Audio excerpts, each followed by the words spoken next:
আমরা অলরেডি সমুদ্র সৈকতে চলে এলাম, আর আমাদের গাড়িটা রোড থেকে নামিয়ে একদম ভিতরে ঢুকিয়ে দেখলাম।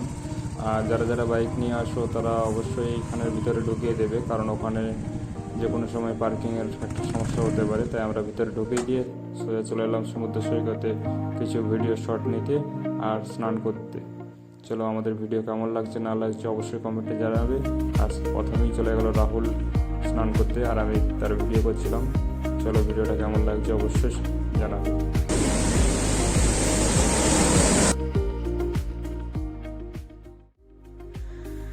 সমুদ্র সৈকতে এসেই আমরা এই বাচ্চাগুলোর দিকে দেখলাম, সত্যিই কি সুন্দর একটা বাচ্চার লাইফ, ছোটোবেলাকার লাইফ, যেন মনে হচ্ছে এখনও ফিরে যাই ছোটোবেলার লাইফে।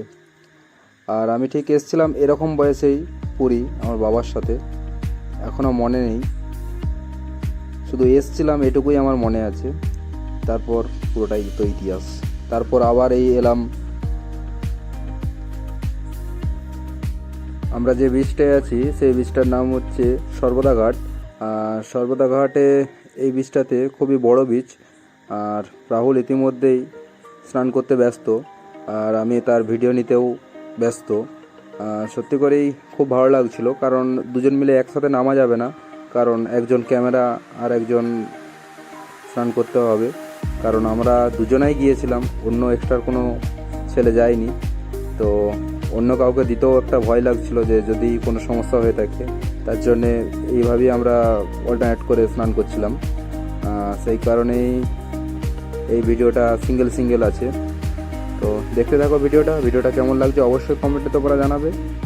চলো দেখতে থাকো।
আর আমি বসে বসে আমি বালিতে লিখেছিলাম আমার চ্যানেলের নাম রাফতার 350। তো সেই যে কথা আছে না, বালিতে লিখে দেবো নাম জলে ধুয়ে যাবে, সেই ছন্দ ধরে আমরাও লিখেছিলাম রাফতার 350, কিন্তু মুছেই গেল অলরেডি। তো যাই হোক, বালিতে লিখলে অবশ্যই মুছে যাবে। আর তারপরে আমরা স্নান সেরে এটার দিকে একটু বেড়াতে এসেছিলাম, আর সবাই স্নান করছিল, আর সেই স্নান করা দেখতে আমরাও এই সাইডটাই এসেছিলাম মেন গেট দিয়ে উঠবো বলে। তো এখানে সবাই যে যার মতো করে স্নান করছে, আর আমরা তো তার ভিডিও নিতে ব্যস্তই। তো এই দেখো এখানে বাড়িতে অবস্থা কী অবস্থা।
থেকে স্নান করে অলরেডি আমরা বেরিয়ে পড়লাম। ওখান থেকে যাব আমরা রুমে স্নান টান করে আবার খাওয়া দাওয়া করে একটু রেস্ট নিয়ে তারপরে আবার বিকেলে আমরা জগন্নাথ মন্দিরের দর্শন করতে যাব।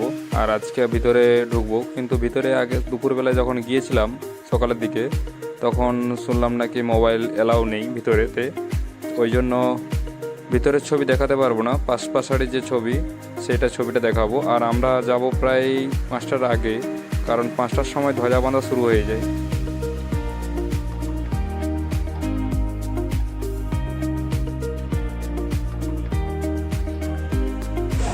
আমরা ফ্রেশ হয়ে অলরেডি খাবার খেতে চলে এলাম হোটেলে। আর আমরা খাবারে নিয়ে নিলাম ভেজ থালি, কারণ আমরা যাব জগন্নাথ মন্দিরে, ওই জন্য ভেজ থালি নিয়ে নিলাম। আর ওখানে ছিল আমাদের আলু পোস্ত, আলু ভাজা আর ফুলকপির তরকারি আর ডাল, সঙ্গে ছিল চাটনি। তো এখান থেকে খাওয়া দাওয়ার পরে রেস্ট নিতে আমরা রুমে যেয়ে রেস্ট নেবো, তারপর আমরা বিকেলের দিকে যাব।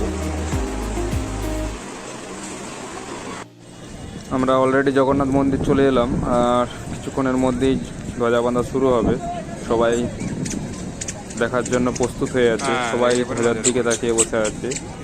আর এটা রোজই হয়, তোমরা যদি দেখতে চাও তাহলে বিকেল 5টার আগে অবশ্যই তোমরা জগন্নাথ মন্দিরে ঢুকে যাবে, কারণ লেট হলে তখন আর দেখতে পাওয়া যাবে না। তবে এটা ক্যামেরা করছে বলে এখন এই বাইরে থেকে ক্যামেরা করা যাচ্ছে, কিন্তু ভিতরে ঢুকে গেলে আরও কাছ থেকে হয়তো ধ্বজাবন্ধারা দেখা যেতে পারে, কিন্তু সেখানে তো ক্যামেরা এলাও নেই। এই কারণে আমরা ধ্বজাবন্ধা দেখার পর তারপরে ভিতরে প্রবেশ করব। আর সবাই দেখো কেমন মোবাইল নিয়ে সবাই ধ্বজার দিকে তাকিয়ে বসে আছে, আর আমরাও বসেছিলাম। আর এখানে মিনিমাম ধ্বজাবন্ধার টাইমটা নেয় প্রায় 10 থেকে 15 মিনিট টাইম নেয়, কারণ অনেক উঁচুতে তো রিস্কি ব্যাপার আছে, সেই কারণেই টাইমটা নেই। তো দেখতে থাকো, ধ্বজাবন্ধা কে দেখোনি সেটা অবশ্যই ভিডিওর মাধ্যমে দেখে নাও। মন্দিরের চূড়াতে যতগুলি পতাকা ছিল দেখো অলরেডি সব ফাঁকা হয়ে গেছে, আর এই পতাকাগুলোকেই আসলে ধ্বজা বলে। তো পতাকা অলরেডি খালি হয়ে গেছে, আর কিছুক্ষণের মধ্যে আবার এই পতাকা আবার বেঁধে দেওয়া হবে। তো তারপরে দেখবে পতাকা দিয়ে কত সুন্দর ভর্তি, একটা দারুণ একটা লাগছে। আর ধ্বজা না বাঁধা থাকলে মন্দিরটা একদমই খালি খালি যেন লাগছে। আর তার মধ্যে এখনই ধ্বজা বাঁধা শেষ হবে। তো চলো দেখতে থাকো ভিডিওটা, আর ভিডিওটা কেমন লাগছে অতি অবশ্যই জানাবে।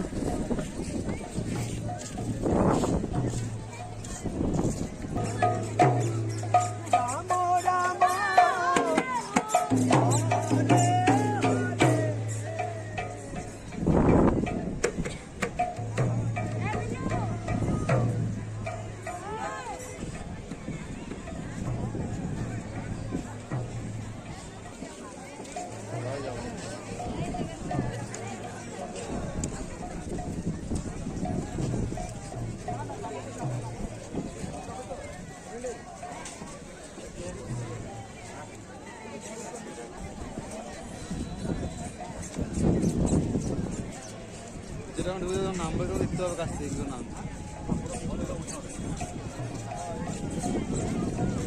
মাসের অভিনয় সূর্যবারে মানা করুন আর লগে বাংলাদেশ আমার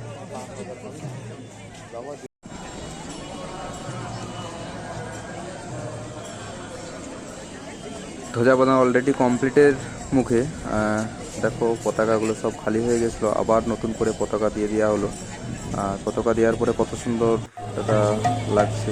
কিন্তু আমার একটা জিনিস মনে হলো, আমি শুনেছিলাম যে হাওয়া যেদিকে দেয় তার উল্টো দিকে উপরের পতাকাটি উড়ে, কিন্তু আমার চোখে পড়লো না, কেন জানি না এটা কী ব্যাপার, কোন দিকের কী সমস্যা বা কী ব্যাপার, বা এখন হয়তো হয় না বা পরে হয়, আমার জানা নেই। যদি তোমাদের জানা থাকে তাহলে অবশ্যই কমেন্টে জানাবে। আর তারপরে আমরা মন্দির থেকে বেরিয়ে এসে ঠাকুর দর্শন করে আসার পরে আমরা পরিক্রমার পথে হাঁটছিলাম। তো সবাই সেইভাবেই হাঁটছিল আর আমরাও হাঁটছিলাম। তো এত সুন্দর একটা দৃশ্য লাগছিল ওই সন্ধ্যেবেলার টাইমটায়, মানে বলে বোঝানো যাবে না। যদি কেউ যাও তখনই বুঝতে পারবে যে এই সন্ধ্যেবেলার টাইমটায় মন্দির থেকে আসতে মন যাবে না। দেখো কত ভিড়, কত লাইন, আর মন্দিরটার লাইটে কত সুন্দর একটা লাগছে, সত্যি একদম অসাধারণ একটা ভিউ লাগছে। নিজের পাস করে তাই তো? ট্রেন ড্রাইভে যাবেন তো টেম্পলে জগন্নাথ মন্দিরের পাশাপাশি দিয়ে আসছেন তাহলে, হ্যাঁ?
জগন্নাথ মন্দিরের যে সামনে যে বাজারটা আছে সেই বাজারের সামনে। তো এই বাজারটা কত বড় এবং কি না ব্যাপার সেটা অবশ্যই দেখাবো তোমাদেরকে, তোমরা দেখতে থাকো এই ভিডিও।